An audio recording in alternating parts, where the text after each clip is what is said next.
সামাজিক ব্যবসা বিশ্বকে বদলে দেওয়ার ক্ষমতা রাখে বললেন প্রধান উপদেষ্টা। তরুণদের উদ্যোক্তা হওয়ার আহ্বান।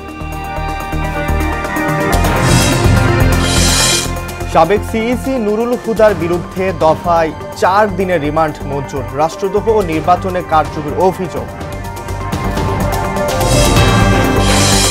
বারবার পাঠ্যসূচি পরিবর্তনে বেহাল মাধ্যমিক শিক্ষা ব্যবস্থা। ঝরে পড়ছে শিক্ষার্থী, দীর্ঘমেয়াদে ক্ষতির আশঙ্কা। এবং রাজধানী সহ সারা দেশে সনাতন ধর্মাবলম্বীদের বর্ণিল রথযাত্রা। বিশ্ব শান্তি ও মঙ্গল কামনা ভক্ত অনুসারীদের।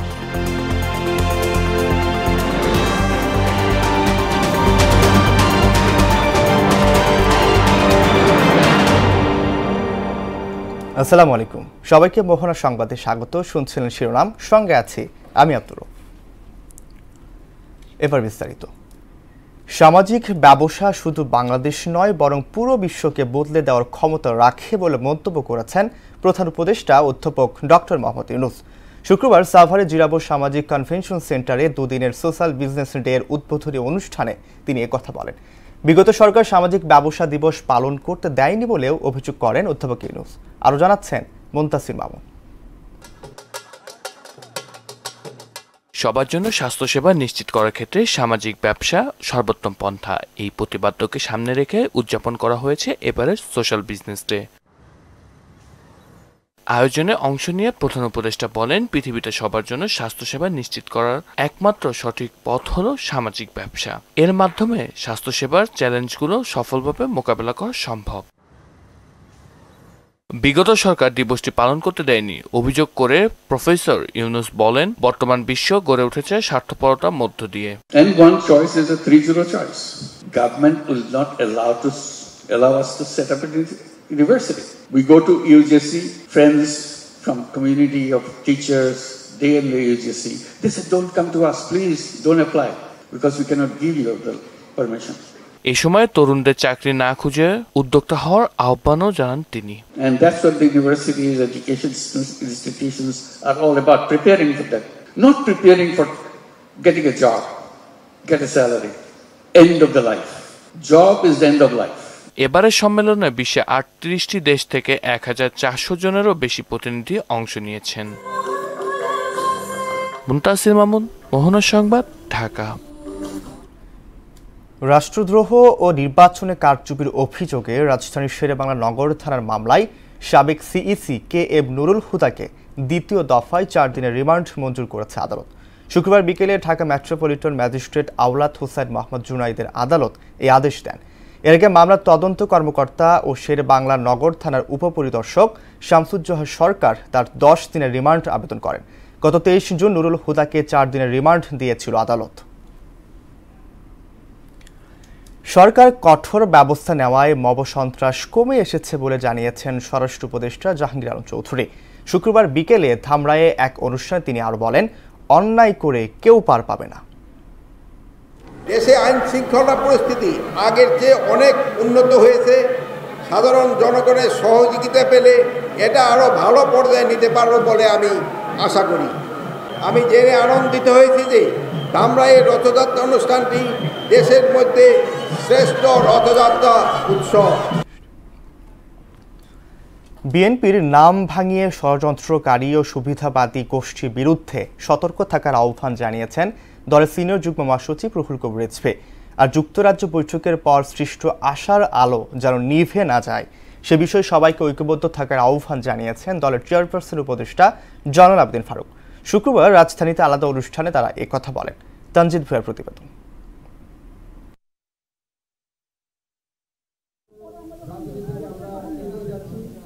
রাজধানীর নয়াপল্টনে বাংলাদেশ পূজা উদযাপন ফ্রন্ট ঢাকা মহানগর আয়োজিত রথযাত্রা উপলক্ষে আলোচনা সভায় প্রধান অতিথি হিসেবে যোগ দেন দলের সিনিয়র যুগ্ম মহাসচিব রুহুল কবির রিজভী। এ সময় দলের নেতাকর্মীরা আওয়ামী লীগ সরকারের অত্যাচার নির্যাতনের কথা তুলে ধরেন। বিভিন্নভাবে প্রশাসনের ভিতরে তারা ঢুকে তারা আমাদের লোকজনদেরকে চেষ্টা করছে তারা যেন কোনো মন্দির কমিটির ভিতরে ঢুকতে না পারে। বাংলাদেশ জাতীয়তাবাদী দল সবসময় আমাদের ধর্মকে বাংলাদেশের মানুষের মাঝে একটি সেতু বন্ধন হিসেবে ব্যবহার করে। দেশের বিভিন্ন জায়গায় উদ্দেশ্য প্রণোদিতভাবে একটি সুবিধাবাদী চক্র বিএনপির নাম ভাঙিয়ে নানা অপকর্ম করছে। এ ব্যাপারে দলীয় নেতাকর্মীদের কঠোর হুঁশিয়ারি দেন রুহুল কবির রিজভী। বিএনপির নামে কেউ যদি কোনো নৈরাজ্য করে সে তারা বিএনপির কেউ না। যাদের কারাগারে থাকার কথা, যাদের বিচার হওয়ার কথা, যাদেরকে চরম দণ্ড দেওয়ার কথা, তারাই রাজ্যের দণ্ডমুণ্ডের কর্তা হয়ে গেল। গণতন্ত্র পুনঃপ্রতিষ্ঠায় অন্তর্বর্তী সরকার প্রয়োজনীয় সংস্কার শেষে যৌক্তিক সময়ে জাতীয় নির্বাচনের আয়োজন করবে এমন প্রত্যাশার কথাও জানান তিনি। রাজনৈতিক দলগুলোর সমর্থিত সরকার তারা সংস্কার করে যৌক্তিক সময়ের মধ্যে নির্বাচন দেবে। দাগি আসামি, চিহ্নিত ডাকাত, গ্রামের পর গ্রাম যারা নৌকা নিয়ে গিয়ে নদী থেকে নেমে ডাকাতি করে, সেই ডাকাতরা যদি রাষ্ট্র ক্ষমতা দখল করে তাহলে কি ধরনের পরিস্থিতি হবে? ঠিক একই পরিস্থিতি ছিল সেখানে।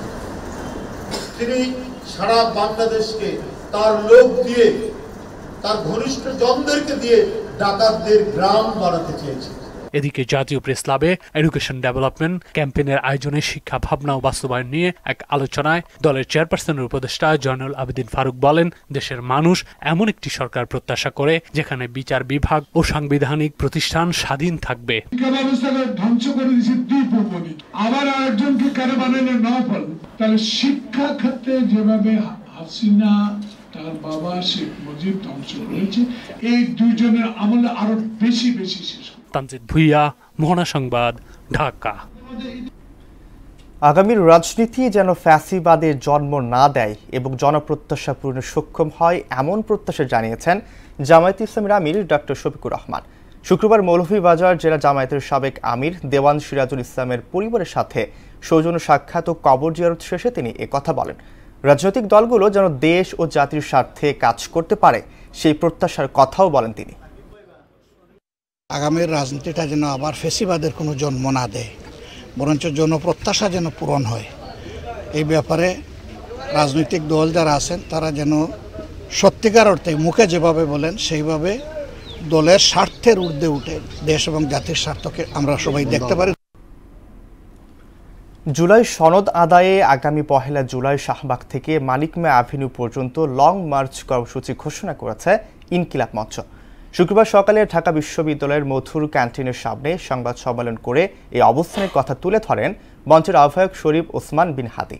এ সময় অন্তর্বর্তী সরকারের 8 আগস্টে নতুন বাংলাদেশ দিবস পালনের ঘোষণাকে প্রত্যাখ্যান করে হাদি জানান, এমন কিছু বাস্তবায়িত হলে সেদিন বিপ্লব বেহাত দিবস পালন করবে ইনকিলাব মঞ্চ। কোনো শহীদের ত্যাগ অস্বীকার না করে আবু সাইদ দিবস নয়, বরং 36 জুলাই দিবস বা দ্বিতীয় স্বাধীনতা দিবস নামকরণের প্রস্তাব রাখেন তিনি। লাল মার্চে যে সকল জুলাই যোদ্ধারা আসবেন, শহীদ পরিবার আসবেন, ছাত্র জনতা আসবেন, এই যে জুলাই সনদ আদায়ের দাবিতে তারাই সিদ্ধান্ত নেবেন। তারা যদি মনে করেন জুলাই সনদ না হওয়া পর্যন্ত রাজপথে থাকবে, আমরাও তাদের সাথে থাকবো ইনশাআল্লাহ। 16 জুলাইকে শহীদ আবু সাইদ দিবস এইটা থেকে পরিবর্তন করে শুধুই শহীদ দিবস অথবা জুলাই শহীদ দিবস এই নামে করবার প্রস্তাব করছি। পুরো যেই কাঠামোটা হাসিনাকে হাসিনা বানাইছে, গুম খুন থেকে এমন হত্যা নাই যা করে নাই, এদের সবাইকে সাথে রাখা আপনি একটা নতুন বাংলাদেশ, এটা কি বাংলাদেশের মানুষ নিবে? বারবার জাতীয় শিক্ষাক্রম পরিবর্তনে নাকাল মাধ্যমিক স্তরের শিক্ষা ব্যবস্থা। নবম থেকে এসএসসি এটুকু সময় পাড়ি দিতেই ঝরে পড়েছে প্রায় 5.25 লাখ শিক্ষার্থী। হতাশ অভিভাবকরা বলছেন, সন্তানদের পড়াশোনার প্রতি আগ্রহ কমছে দিনকে দিন, আর শ্রেণীকক্ষে শিক্ষার্থীদের মনোযোগের অভাব দেখছেন শিক্ষকরা। বিশেষজ্ঞরা বলছেন, মাধ্যমিক স্তরের শিক্ষা ব্যবস্থাকে এখনই ঠিক করা না গেলে দীর্ঘমেয়াদে ক্ষতিগ্রস্ত হবে জাতি। শিক্ষাখাত নিয়ে মাহবুব হাসান রিপনের 3 পর্ব ধারাবাহিক প্রতিবেদনের দ্বিতীয় কিস্তি আজ। 2020 সালের করোনা মহামারী বদলে দিয়েছে শিক্ষার সামগ্রিক চিত্র। ইউনিসেফ ও ইউনেস্কো প্রকাশিত শিক্ষা খাতের উপর কোভিড-19-এর প্রভাব শীর্ষক সিট এন্ড রিপোর্ট বলছে, এই সময়ে শুধু স্কুল বন্ধ থাকায় ক্ষতিগ্রস্ত হয়েছে দেশের 3.70 লাখ শিশু। শিক্ষার আনুষ্ঠানিক সনদ না পেয়ে শিক্ষা জীবন শেষ করার প্রবণতা বেড়েছে সাম্প্রতিক সময়ে। একটি পরিসংখ্যানে দেখা যায় 2025 সালের এসএসসি পরীক্ষার আগেই ঝরে পড়েছে 4.5 লাখের মতো শিক্ষার্থী। সিলেবাস চেঞ্জের কারণে আমাদের পড়াতে হলে একটু চাপ বেশি পড়ে যাচ্ছে। আমরা যদি চেষ্টা করি তারপর আমাদের চেষ্টা সফল হয় না। প্রথম আমাদের অনেক কঠিন হয়েছিল। অভিভাবকরা বলছেন সন্তানদের পড়াশোনার প্রতি আগ্রহ কমছে প্রতিনিয়ত। শিক্ষার্থীদের শ্রেণীকক্ষে মনোযোগের অভাব দেখছেন শিক্ষকরা। বারবার কারিকুলাম চেঞ্জ হওয়ার কারণে ওরা পড়াটা বোঝার আগে আবার চেঞ্জ হচ্ছে, যার কারণে একটু সমস্যা তো হচ্ছেই। বাচ্চারা পড়তে চাইতো না, আপনার পোস্টার করা মানে করা, রং করা, তারপর একটু ব্যয় সাপেক্ষ ছিল। করোনা এবং বিভিন্ন কারণেই টোটালি আমি বলবো যে বাংলাদেশে কারিকুলামটা দ্রুত চেঞ্জ হচ্ছে। It is very bad impact to the children. মাধ্যমিক স্তরে বেহাল শিক্ষার পেছনে কোভিড সময়ে শিক্ষার্থীদের ক্ষতিকে পরবর্তী সময়ে পুষিয়ে না নিয়ে ঘন ঘন কারিকুলাম পরিবর্তনকে দুষছেন শিক্ষাবিদরা। বাইরে যে একটা কারিকুলাম নিয়ে আসবো, নিয়ে এসে কি আমার এই দেশে রোপণ করতে পারবো কিনা, আমার স্টুডেন্টকে এটা অ্যাকসেপ্ট করবে কিনা, আমার টিচার কি রেডি কিনা, আমার পরিবার মানে আমার যে অভিভাবকরা তারা এটাকে আসলে গ্রহণ করতে পারবে কিনা, এটা কিন্তু একটা বড় একটা বিষয়। বিগত সরকারের ভুল নীতি ও জোর জবরদস্তি পাশের হার বেশি করে দেখাতে গিয়ে এই খাতকে ধ্বংসের দিকে ঠেলে দেওয়া হয়েছে বলেও মন্তব্য করেন তিনি। আমরা যাকে A+ দিচ্ছি আসলে সেই প্লাসের যোগ্য কিনা। যে সরকারে আসে সে সরকার মনে করে আমরা পাশের হার যখন বাড়িয়ে দেব তখন আমার এটা সাকসেস। আসলে পাশের হার বাড়িয়ে দেওয়া কি সাকসেস না, ওনার সেটাই করেছেন। শিক্ষা ব্যবস্থাকে ঢেলে সাজানো না গেলে বেকারত্ব বেড়ে যাওয়ার পাশাপাশি অর্থনীতিতেও এর নেতিবাচক প্রভাব পড়বে বলে মনে করেন সিপিডির এই ভিজিটিং কনসালটেন্ট। আমাদের কিন্তু one of the largest youth population আছে। এখন ইউথ পপুলেশন একটা অ্যাসেট, আবার it's a burden too. Asset যদি আমরা এদেরকে ঠিকমতো কাজে লাগাতে পারি, কিন্তু সেই আনএমপ্লয়মেন্টটা যদি থেকে যায় বিভিন্ন আন্ডারগ্রাউন্ড ইকোনমিতে, ইলিগাল ইকোনমিতে যুক্ত হবে। নরবরের শিক্ষা ব্যবস্থাকে মেরামতে সরকারকে বিশ্বমানের টেকসই শিক্ষানীতি প্রণয়নের তাগিদ দিয়েছেন তিনি। এই সুযোগটা কাজে লাগানোর জন্য বিনিয়োগ আসছে। মাহবুব হাসান রিপন, মোহনা সংবাদ, ঢাকা। পারস্পরিক স্বার্থে এবং বন্ধুত্বপূর্ণ পরিবেশে বাংলাদেশের সঙ্গে সব বিষয়ে আলোচনা করতে প্রস্তুত রয়েছে ভারত, এমনটি জানিয়েছেন দেশটির পররাষ্ট্র মন্ত্রণালয়ের মুখপাত্র রণধীর জয়সওয়াল। নয়াদিল্লিতে এক সংবাদ সম্মেলনে গঙ্গা নদীর পানি বন্টন চুক্তি নবায়ন প্রসঙ্গে কথা বলার সময় বিষয়টি স্পষ্ট করেন তিনি। বাংলাদেশ ভারত বাণিজ্যিক সম্পর্ক প্রসঙ্গে রণধীর জয়সওয়াল বলেন, বাংলাদেশের পক্ষ থেকে ন্যায় বিচার, সমমর্যাদা এবং পারস্পরিক চাওয়ার ভিত্তিতে ভারতে কিছু সংশোধিত বাণিজ্যিক শর্ত প্রস্তাবও ইতোমধ্যে করা হয়েছে। Both India and Bangladesh, we share 54 rivers, which also includes the Ganga. The two countries have a bilateral mechanism in place, which is the Joint Rivers Commission. We are prepared to engage with Bangladesh on all matters in an environment that is conducive for mutually beneficial dialogue. বিশ্ব শান্তি ও মঙ্গল কামনায় বর্ণিল শোভাযাত্রায় অনুষ্ঠিত হয়েছে সনাতন ধর্মাবলম্বীদের শ্রী শ্রী জগন্নাথ দেবের রথযাত্রা উৎসব। শুক্রবার বিকেলে রাজধানীর স্বামীবাগ আশ্রম থেকে শুরু হয়ে বিভিন্ন সড়ক ঘুরে ঢাকেশ্বরী জাতীয় মন্দিরে গিয়ে শেষ হয় এবারে রথযাত্রা। আগামী 5 জুলাই উল্টো রথের মধ্য দিয়ে শেষ হবে এই উৎসব। এসইউ সেলিমের প্রতিবেদন। আন্তর্জাতিক কৃষ্ণ ভাবামৃত সংঘ ইসকনের আয়োজনে শুক্রবার বিকেল 3টায় প্রতি বছর মতো বের করা হয় বর্ণাঢ্য শোভাযাত্রা। সনাতন ধর্মাবলম্বীদের বিশ্বাস মতে জগন্নাথ দেবের মূর্তি নিয়ে কয়েক হাজার ভক্ত অনুসারী বিশ্ব শান্তি কামনায় রথযাত্রায় অংশ নেন। সবাই নেচে গিয়েও নানা আচার অনুষ্ঠানের মধ্য দিয়ে বর্ণিল উৎসবে মেতে ওঠে। সনাতন ধর্মাবলম্বীদের বিশ্বাস জগন্নাথ দেব হলেন জগতের নাথ বা অধীশ্বর। জগৎ হচ্ছে বিশ্ব আর নাথ হচ্ছেন ঈশ্বর, তাই জগন্নাথ হচ্ছেন জগতের ঈশ্বর। তার অনুগ্রহ পেলে মানুষের মুক্তি লাভ হয়। যারা ভগবানকে ঘরে বসে দর্শন করতে পারে না, জগন্নাথ নিজে স্বইচ্ছায় এসে ধরাধামে আসে, মানুষকে রাস্তায় আসে, রাজপথে এসে ভগবান মানুষকে উদ্ধার করে যাচ্ছে, দর্শন দিয়ে যাচ্ছে। সবাই শান্তিপ্রিয় হোক, সবাই কৃষ্ণ ভক্ত হোক, সবাই যেন সুখে শান্তিতে সমৃদ্ধিতে বসবাস করতে পারে, সারা বিশ্বের মানুষ যাতে সুখে শান্তিতে থাকে। আইন শৃঙ্খলা বাহিনীর সার্বিক নিরাপত্তায় ও সবার সহযোগিতায় হাজার হাজার ভক্তের উপস্থিতিতে এবার রথযাত্রা উৎসবে পরিবারের পাশাপাশি বিশ্ব শান্তি প্রার্থনা করেন তারা। সবাই ভালো থাকুক, আমাদের দেশ ভালো থাকুক, তাই প্রার্থনা করছি। সারা বিশ্বের মঙ্গল হোক, সবাই ভালো থাকুক, শান্তি ফিরে আসুক আমাদের পৃথিবীতে, এটাই সবার জন্য প্রার্থনা। আমরা খুবই আনন্দিত। রথযাত্রা স্বামীবাগ আশ্রম থেকে গুলিস্তান হয়ে জগন্নাথ হল ঘুরে ঢাকেশ্বরী জাতীয় মন্দিরে গিয়ে শেষ হয়। আগামী ৫ জুলাইয়ের উল্টো রথযাত্রার মাধ্যমে স্বামীবাগ আশ্রমে গিয়ে শেষ হবে এই উৎসব। ইউ সেলিম, মোহনা সংবাদ, ঢাকা। এদিকে উৎসাহ উদ্দীপনার মধ্য দিয়ে সারা দেশে পালিত হয়েছে রথযাত্রা। প্রতিনিধিদের তথ্যে ডেস্ক রিপোর্ট। ব্যাপক উৎসাহ উদ্দীপনার মধ্য দিয়ে উপমহাদেশের সবচেয়ে পুরনো ৪০০ বছরের ঐতিহ্যবাহী ধামরাইয়ে রথ উৎসব অনুষ্ঠিত হয়েছে। গাজীপুরে ভাওয়ার রাজাদের দ্বারা প্রচলিত ঐতিহ্যবাহী শতাব্দী প্রাচীন শ্রী শ্রী মানিক্য মাধবের রথযাত্রা ও রথমেলা হয়েছে। নানা আনুষ্ঠানিকতায় নারায়ণগঞ্জে অনুষ্ঠিত হয়েছে সনাতন ধর্মাবলম্বীদের অন্যতম ধর্মীয় উৎসব শ্রী শ্রী জগন্নাথ দেবের রথযাত্রা। সিরাজগঞ্জ সদর উপজেলায় ধর্মীয় ভাবগম্ভীর্য ও উৎসবমুখর পরিবেশে অনুষ্ঠিত হয়েছে রথযাত্রা উৎসব। সাতক্ষীরা শ্যামনগরে হিন্দু ধর্মাবলম্বীদের রথযাত্রা অনুষ্ঠিত হয়েছে। গোপালপুর থেকে এই রথযাত্রা শুরু হয়। হাজারো সনাতন ধর্মের অনুসারীদের বর্ণাঢ্য র্যালির মাধ্যমে সুনামগঞ্জে অনুষ্ঠিত হয়েছে শ্রী শ্রী জগন্নাথ দেবের রথযাত্রা। মানিকগঞ্জে বর্ণাঢ্য আয়োজনের মধ্য দিয়ে সনাতন ধর্মাবলম্বীদের অন্যতম ধর্মীয় অনুষ্ঠান জগন্নাথ দেবের রথযাত্রা উৎসব হয়েছে। বিপুল উৎসাহ উদ্দীপনা আর আনন্দগ্রহণ পরিবেশের মধ্য দিয়ে ব্রাহ্মণবাড়িয়া হিন্দু সম্প্রদায়ের অন্যতম বৃহত্তর ধর্মীয় উৎসব রথযাত্রা পালন করা হয়। রথযাত্রা উৎসব উপলক্ষে কক্সবাজারে ইসকনের উদ্যোগে অনুষ্ঠিত হয়েছে মঙ্গল আরতি, ধর্মীয় আলোচনা সভা, শোভাযাত্রা সহ বিভিন্ন অনুষ্ঠান। চাঁদপুর ঘোষপাড়ার নীলাচল ইসকন মন্দিরের আয়োজনে রথযাত্রা পালিত হয়েছে। নীলাচল ইসকন আয়োজিত শ্রী শ্রী জগন্নাথ দেবের রথযাত্রা অনুষ্ঠিত হয়।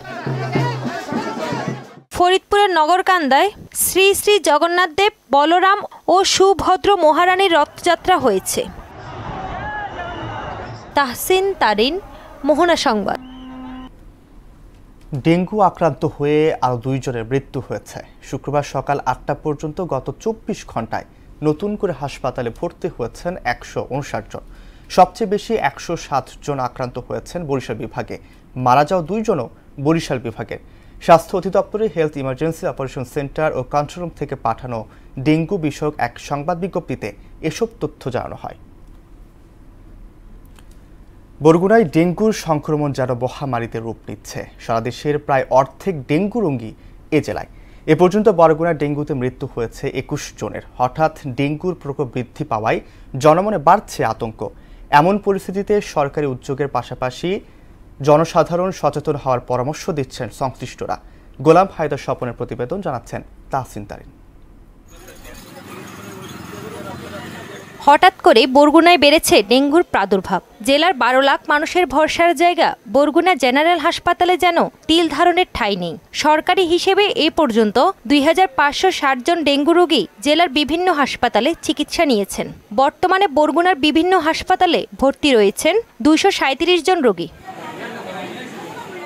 ডেঙ্গু প্রতিরোধে কার্যকরী পদক্ষেপ দেখতে চান এখানকার জনগণ। বর্তমান অবস্থায় রোগী কমতেছে না, দিন দিন রোগী বাড়তেছে।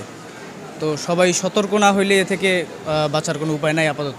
ডেঙ্গু রোগীর জন্য যতটা সেবা বা পরিষ্কার পরিচ্ছন্নতা দরকার অতটা হয়নি এখন পর্যন্ত। অল্প সময়ের ভিতরে যদি এটা নির্মূল না করা সম্ভব হয় তাহলে আগামী দিনগুলোতে যে কি ভয়াবহ পরিস্থিতির ভিতরে যাবে বরগুনা। নানা সংকটের কারণে চিকিৎসা সেবা দিতে হিমশিম খাচ্ছে হাসপাতাল কর্তৃপক্ষ। ডেঙ্গু প্রতিরোধে জনগণকে সচেতন হওয়ার পরামর্শ এই চিকিৎসকের। একটা সদর হাসপাতালের উপর খুব বেশি পরিমাণে চাপ যাচ্ছে। এখানে আসলে রোগের 250 বেড, কিন্তু রোগী থাকছে তার দ্বিগুণ। আমরা হিমশিম খাচ্ছি, সবার তো ভর্তি করা সম্ভব না, রাখতেও পাচ্ছি না। যাদের অবস্থা একটু বেশি খারাপের দিকে নিচে তাদের আমরা বরিশাল মেডিকেল উন্নত চিকিৎসার জন্য অথবা ঢাকা মেডিকেল এসব জায়গায় পাঠাচ্ছি। এরই মধ্যে ডেঙ্গু প্রতিরোধে বেশ কিছু উদ্যোগ নেওয়া হয়েছে বলে জানান জেলা প্রশাসক। বাসাবাড়িতে যে বিষয়টি, এখন বাসাবাড়িটা তো পরিষ্কার রাখার দায়িত্ব হচ্ছে প্রত্যেকটি জনগণের, এবং সে যদি তার দায়িত্ব পালন না করে সে বিষয়ে কিন্তু পৌরসভা আইন আছে, আমাদের অন্যান্য ফৌজদারি যে আইন যেমন সংক্রামক রোগ প্রতিকার ও প্রতিরোধ আইন, এই আইনগুলোতে কিন্তু তাদের বিষয়ে ব্যবস্থা নেওয়া যায়। তো আমরা প্রথমে চেষ্টা করছি তাদেরকে সচেতন করতে এই বিষয়ে আমাদের পৌরসভার প্রতিটি ওয়ার্ডে আমাদের কমিটি করা আছে। সরকারের রোগতত্ত্ব, রোগ নিয়ন্ত্রণ ও গবেষণা প্রতিষ্ঠান IEDCR জানিয়েছে, বরগুনার ডেঙ্গু রোগীদের মধ্যে 6.5% ডেন 3 ভ্যারিয়েন্টে আক্রান্ত। তাহসিন তারিন, মোহনা সংবাদ। 5 দিনের চীন সফর শেষে দেশে ফিরলেন মির্জা ফখরুল ইসলাম আলমগীর সহ বিএনপির 9 প্রতিনিধি। শুক্রবার রাতে হযরত শাহজালাল আন্তর্জাতিক বিমানবন্দরে অবতরণ করেন তারা। এ সময় মির্জা ফখরুল ইসলাম আলমগীর সফল শি জিনপিংয়ের নেতৃত্বে চীন অল্প সময়ে অনেক দূর এগিয়ে গেছে বলেন তারা তারেক রহমানের চীন সফরে আমন্ত্রিত জানিয়েছেন।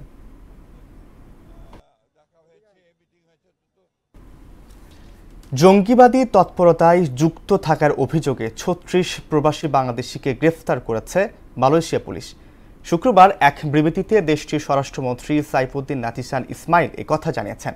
সংবাদ মাধ্যম মালয় মেইলের তথ্যমতে গত 24 এপ্রিল থেকে সেলাঙ্গড় এবং জোহর প্রদেশে 3টি অভিযান চালিয়ে তাদের গ্রেফতার করা হয়। সাইফুদ্দিন আরও বলেন, অভিযুক্তরা নিজ সম্প্রদায়ের মধ্যে উগ্র মতাদর্শ ছড়িয়ে দেওয়া, সন্ত্রাসী কর্মকাণ্ডের জন্য তহবিল সংগ্রহ করা এবং সরকার উৎখাতের লক্ষ্যে সেল প্রতিষ্ঠা করেছিল। সামনে জঙ্গিবাদের বিরুদ্ধে দৃঢ় ও কার্যকর পদক্ষেপ নেওয়া হবে বলেও জানান মালয়েশিয়ার স্বরাষ্ট্রমন্ত্রী। উড্ডয়নের পর ইঞ্জিনের ত্রুটির কারণে 154 যাত্রী নিয়ে ঢাকায় ফিরে এলো বিমান বাংলাদেশের একটি ফ্লাইট। হযরত শাহজালাল আন্তর্জাতিক বিমানবন্দর থেকে উড্ডয়নের পরপরই সিঙ্গাপুরগামী ফ্লাইটটির ইঞ্জিনের সমস্যা দেখা যায়। 2500 ফুট উপরে ওঠানোর পর ফ্লাইটটি আবারও বিমানবন্দরে আসার সিদ্ধান্ত নেয়। শুক্রবার সকালে বিমানের BG584 ফ্লাইটে এ ঘটনা ঘটে। ফ্লাইটটি বোয়িং 737-800 মডেলের এয়ারক্রাফট দিয়ে পরিচালিত হচ্ছিল। ফ্লাইটটি নিরাপদে অবতরণ করেছে। বিমানে মোট 154 জন যাত্রী এবং 7 জন ক্রু সদস্য ছিলেন। সব যাত্রী ও ক্রু নিরাপদ ও সুস্থ রয়েছেন। কারিগরি পরিচালনা শেষে পরবর্তী ফ্লাইট পরিচালনার বিষয়ে যথাযথ সিদ্ধান্ত গ্রহণ করা হবে। গণঅভ্যুত্থান পরবর্তী 1 বছরে নিত্যপণ্যের দাম অনেকটাই সহনীয় বলে জানিয়েছেন ভোক্তারা। তবে এতে আত্মতুষ্টিতে ভোগার সুযোগ নেই বলেও মনে করছেন তারা। জনসাধারণকে আরও স্বস্তি দিতে বাজার তদারকি বাড়ানোর তাগিদ দেন ভোক্তারা। রেজা খানের রিপোর্ট। আর মাত্র কয়েকটা দিন পরেই পূর্ণ হবে জুলাই গণ অভ্যুত্থানের 1 বছর। এই সময়ে নিত্যপণ্যের দাম সাধারণ মানুষের নাগালের মধ্যে আসবে এমনটাই প্রত্যাশা ছিল জনমনে। তা অনেকটাই পূরণ হয়েছে বলেও মনে করছেন তারা। 1 বছরে মনে হয়েছে মোটামুটি ভালোই আছে, স্থিতিশীল আছে। আগে অনেক দাম ছিল, এখন মোটামুটি একটা আয়ত্তে আছে। তবে এতে পুরোপুরি সন্তুষ্ট নন কেউ। বাজার ব্যবস্থাপনা উন্নত হলে জনমনে আরো স্বস্তি ফিরবে বলেও মনে করছেন তারা। অনেকটা স্বাভাবিক পর্যায়ে আছে। তারপর মানুষের যেটা চাহিদা সেটা চাবো যে আমরা সাধারণ পাবলিক যারা তারা জানি স্বাভাবিকভাবে জীবনযাপন করতে পারি। গ্র্যাজুয়ালি কিছুটা হলেও আমরা দেখতে পারতেছি, কিন্তু ম্যাসিভলি কোনো পরিবর্তন হয়নি। এদিকে সপ্তাহের ব্যবধানে বাড়েনি বেশিরভাগ মুদিপণ্যের দাম। তবে মসুর ডালের দাম কেজিতে 5 টাকা বেড়েছে, সাবান 5 আর নারকেল তেলের দাম বেড়েছে 25 টাকা পর্যন্ত। মসুর ডাল দেশিটা যেটা চিকনটা ওটা 1 কেজিতে 4-5 টাকা করে বাড়ছে। প্যারাশুট নারকেল তেল বাড়ছে, একটা নারকেল তেল আপনার 30 থেকে 40 টাকা পর্যন্ত বাড়াইছে 500 গ্রাম সাইজের গুলো। গেল সপ্তাহে মিনিকেটের দাম কেজিতে 7 টাকা পর্যন্ত বাড়লেও এই সপ্তাহে তা স্থিতিশীল আছে। 1 কেজি 6-7 টাকা মিনিকেটের দামটা বাড়ছে, আড়াইশের দাম 1-2 টাকা, নাজরের দামও হরা 2-3 টাকা করে বাড়ছে। মাছের দাম কয়েক বছর আগেই চলে গেছে নিম্ন আয়ের মানুষের নাগালের বাইরে। নদীর মাছ খেতে পারবেন শুধু সামর্থ্যবান মানুষ। গরিবের পক্ষে চাষের মাছ খাওয়াই কঠিন হয়ে পড়েছে। গরিব মানুষ দেখে যাবে, খাবে না, কারণ 2000 টাকা চিংড়ি মাছ। চাষের মাছ কিনতে গেলে তো আপনি 400-300 টাকা কেজিতে সবই পাচ্ছেন। মাছের আমদানি কম, মাছ এই যে সাগরের মাছ আমদানির দাম একটু কমে। 100 টাকার ওপরে 2-1টি সবজির দাম, আর বেশিরভাগই 40 থেকে 80 টাকা দরে বিক্রি হচ্ছে। সব 100 নিচে আছে আর কি, বেশিরভাগই 100 নিচে। পেঁপে আছে 40 টাকা কেজি, কাঁচামরিচ 80 টাকা কেজি, পটল আছে 60 টাকা, বটবড়ি 80 টাকা, গাজর আছে 60 টাকা, কাঁকরোল 80, ভেন্ডি 60, জালি কুমড়া আছে 60, লাউ 60। ডিমের দাম ডজনে 10 টাকা পর্যন্ত কমে বিক্রি হচ্ছে 120 টাকায়। সোনালী ও দেশি মুরগির দাম কমেছে 40 টাকা পর্যন্ত।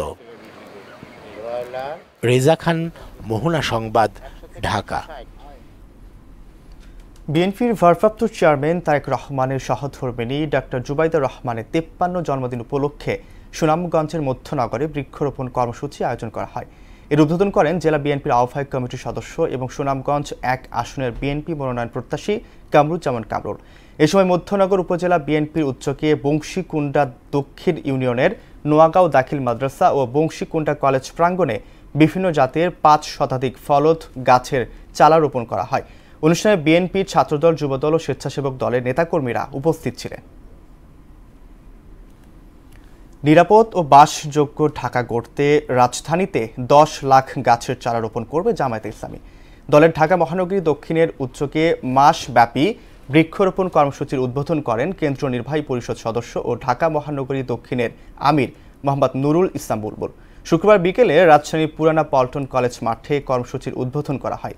এ সময় তিনি পরিবেশ সুরক্ষায় অন্তর্বর্তী সরকারকে সামাজিক বনায়নের তাগিদ দেন। রাজধানীর লালমাটিয়ায় গ্যালারি দ্য ইলিউশনে শুরু হয়েছে সপ্তাহব্যাপী চিত্র প্রদর্শনী বহমান, যেখানে বিভিন্ন পটভূমির 6 জন শিল্পীর শিল্পকর্ম ও গ্রামীণ জীবনের যাপিত সময় ও প্রকৃতিকে ফুটিয়ে তোলা হয়েছে। আরও জানাচ্ছেন মেজবা রহমান। রাজধানীর লালমাটিয়ার গ্যালারি দ্য ইলিউশনে চলছে 6 জন শিল্পীর শিল্পকর্মের সপ্তাহব্যাপী চিত্র প্রদর্শনী বহমান। শিল্পীসত্তা প্রাকৃতিক অনুরণের অনুপম মেলবন্ধনে তৈরি এই প্রদর্শনীতে স্থান পেয়েছে মোট 62টি শিল্পকর্ম। প্রতিটি ছবি যেন এক একটি আলাদা গল্প, জীবনের ছায়া, প্রকৃতির ভাষা, সময়ের নিঃশব্দ ধ্বনি মিশে তৈরি করেছে এক ভিন্ন অভিজ্ঞতা। শুধু রঙের খেলা নয়, তুলির ছোঁয়ায় ফুটে উঠেছে মানুষের মুখাবয়, গ্রামীণ লোকজ অনুষঙ্গ, বৃষ্টি স্নাত পটভূমি কিংবা নিঃসঙ্গ গাছের প্রতিচ্ছবি। অধিকাংশ কাজই জল রঙে আঁকা, তবে রয়েছে তেল রং, অ্যাক্রিলিক, মেটাল, রেখাচিত্র, চারকোল, পেন স্কেচ সহ মিশ্র মাধ্যমের ব্যতিক্রমী কাজও। প্রদর্শনীতে আসা দর্শকেরা বলছেন, প্রতিটি ছবির সামনে দাঁড়ালে মনে হয় এই গল্পটা যেন আমারই জীবনের এক টুকরো অংশ। এক কথায় বলতে গেলে এদের সাহস আছে। এরা নতুনরা যেভাবে আমাদের সামনে তুলে ধরছে এদের কাজ, বাঙালির সংস্কৃতি এবং ঐতিহ্য এবং আমাদের শিল্পধারা যেটা, সেটাকে ওরা তুলবে। অনেকগুলো করে কাজ দিয়েছে প্রত্যেকটা আর্টিস্টই, এবং এত কাজ দেখে খুবই ভালো লাগছে যে একই ধরনের বিভিন্ন ধরনের স্টাইল, এক একজনের এক এক ধরনের স্টাইল, কিন্তু যে এতগুলো কাজের সেট, যে এটা খুবই ভালো লাগছে দেখে। এদিকে শিল্পীরা জানিয়েছেন, প্রকৃতির রূপ আর ফুলের সৌন্দর্য তারা খুঁজে পান সৃজনশীলতার মৌলিক অনুপ্রেরণা। আমরা মোট 6 জন আর্টিস্ট, 3 জন মহিলা আর 3 জন ছেলে আর কি। তো 6 জন আর্টিস্টের মোট 62টা কাজ আছে আমাদের। মানুষের জীবন থেকে মানুষের কিন্তু গল্পগুলো আসে। আপনার এটা সত্য কথাটা আমি বললাম, আমার যদি জীবনে কোনো কিছু ফেস করি, অটোমেটিকলি ওটা ছবিটা ওখানে চলে আসবে। চলতি সপ্তাহ জুড়ে প্রতিদিন বিকাল 3টা থেকে রাত 11টা পর্যন্ত দর্শনার্থীদের জন্য উন্মুক্ত থাকবে এই নান্দনিক আয়োজন। শেষ হবে 29শে জুন। মেজবা রহমান, মোহনা সংবাদ, ঢাকা। মোংলা বন্দর কর্তৃপক্ষের কর্মকর্তার 8টি গুরুত্বপূর্ণ পদ শূন্য রয়েছে বছরের পর বছর। এছাড়া গুরুত্বপূর্ণ 13টি পদে দায়িত্ব পালন করছেন ডেপুটেশনে থাকা কর্মকর্তারা। দ্রুত বন্দরের শূন্য পদগুলো পূরণের দাবি ব্যবসায়ীদের। সবুজ হাওলাদারের প্রতিবেদন জানাচ্ছেন সিফাতুর রহমান জেসি। দেশের অর্থনীতিতে বড় ভূমিকা রাখে মংলা সমুদ্র বন্দর, কিন্তু উপপ্রধান প্রকৌশলী, নির্বাহী প্রকৌশলী, deputy manager, deputy harbour master সহ গুরুত্বপূর্ণ 8টি দপ্তরে পদ শূন্য রয়েছে কয়েক বছর ধরে। পদোন্নতি বঞ্চিতদের দাবি, তাতে ক্ষতির মুখে মংলা বন্দর ও পদোন্নতি বঞ্চিত কর্মকর্তাগণ। পদোন্নতি একটি স্বাভাবিক প্রক্রিয়া। এই প্রক্রিয়া যদি ব্যাহত হয়, কর্মকর্তাদের মানসিক যে প্রশান্তি, এটা না থাকলে প্রতিষ্ঠান ক্ষতিগ্রস্ত হতে পারে। এ কারণে এই বিগত সরকারের যে পরিপত্র, এটা বাতিল করে পুনরায় মোংলা বন্দরে বোর্ড বসিয়ে মন্ত্রণালয়ের প্রতিনিধির মাধ্যমে পদোন্নতি কার্যক্রম করা অতীব জরুরি। ব্যবসায়ীরা বলেন, শূন্য পদ পূরণ হলে বন্দরের কাজের গতি বাড়বে। বন্দরের কর্মকর্তা কর্মচারীরা যদি পদে না থাকে, সেক্ষেত্রে আমাদের কাজের হ্যাম্পার হয়। কর্মকর্তা কর্মচারী ফুলফিল থাকে, তাহলে আমাদের কাজ আমরা সঠিকভাবে দ্রুততার সাথে করতে পারবো। নিয়োগের প্রাথমিক কাজটা আমাদের মোংলা পোর্ট থেকে করা উচিত। তারপরে যদি সরকারি কোনো নীতিমালা থাকে তারা সেটাকে মানে ব্যাটিং করে দিবে যে না ঠিক আছে। আর টেকসই মংলা বন্দর ব্যবস্থাপনায় সবচেয়ে চ্যালেঞ্জ পদোন্নতি বা পদায়ন আটকে থাকা।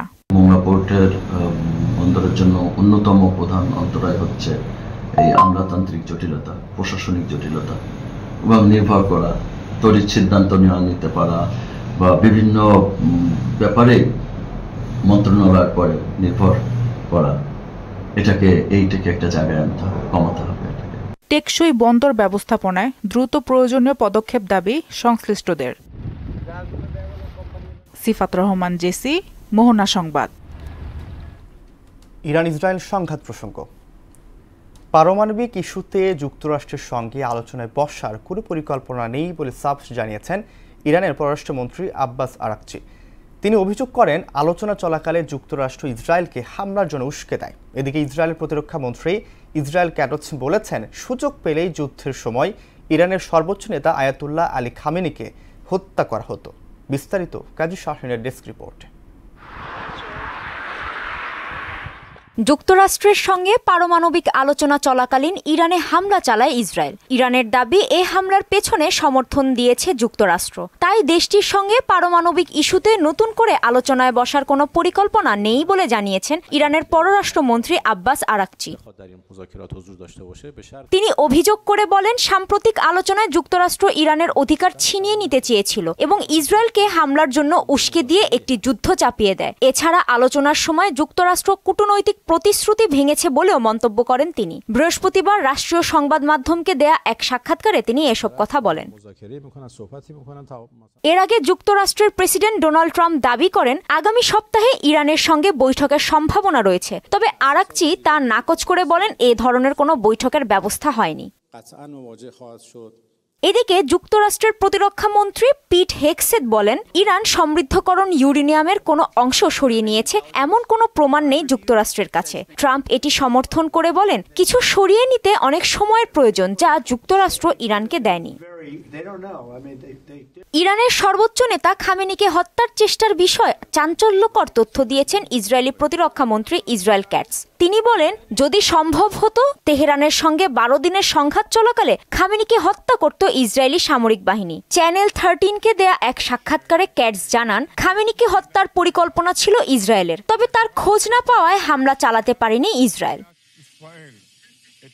অন্যদিকে যুক্তরাষ্ট্রের প্রভাবশালী সংবাদ মাধ্যম সিএনএন এবং নিউ ইয়র্ক টাইমসের সাংবাদিকদের বরখাস্তের আহ্বান জানিয়েছেন মার্কিন প্রেসিডেন্ট ডোনাল্ড ট্রাম্প। ইরানের পারমাণবিক স্থাপনায় মার্কিন হামলার কার্যকারিতা নিয়ে প্রশ্ন তোলায় সিএনএন এবং নিউ ইয়র্ক টাইমসকে আক্রমণ করেছেন ট্রাম্প।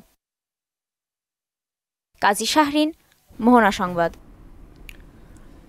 গাজা ইসরায়েলি বর্বর হামলায় একদিনে প্রাণ গেছে আরও 72 ফিলিস্তিনির। এতে আহত হয়েছে 2 শতাধিক। 20 মাস ধরে চলা ইসরায়েলি হামলায় প্রাণহানি ছাড়িয়েছে 56,250 জন। এছাড়া এক মাসে শুধু ত্রাণ সংগ্রহ করতে যেয়ে ইসরায়েলি সেনাদের গুলিতে নিহত হয়েছে 5 শতাধিক। আহত হয়েছে 4000-এরও অধিক। এদিকে গাজার উত্তরাঞ্চলে ত্রাণ সরবরাহ স্থগিত রাখার কথা জানিয়েছেন দেশটির 2 কর্মকর্তা। হামাস সদস্যদের ত্রাণ লুটের ভিডিও ছড়িয়ে পড়ার পর এ পদক্ষেপ নেওয়া হয়। তবে স্থানীয়দের দাবি, হামাস ত্রাণ চুরি নয় বরং রক্ষা করছিল। শেষ করব মোহনার সংবাদ, যাবার আগে শিরোনামগুলো জানিয়ে দিচ্ছি আবার।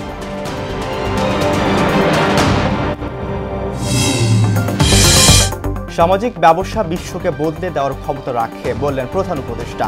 তরুণদের উদ্যোক্তা হওয়ার আহ্বান।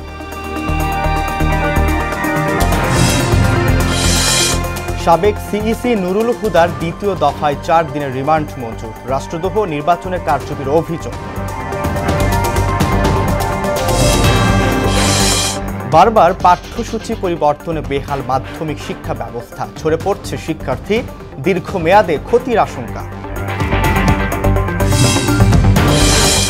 এবং রাজধানী সহ সারা দেশে সনাতন ধর্মাবলম্বীদের বর্ণিল রথযাত্রা, বিশ্ব শান্তি ও মঙ্গল কামনা ভক্ত অনুসারীদের।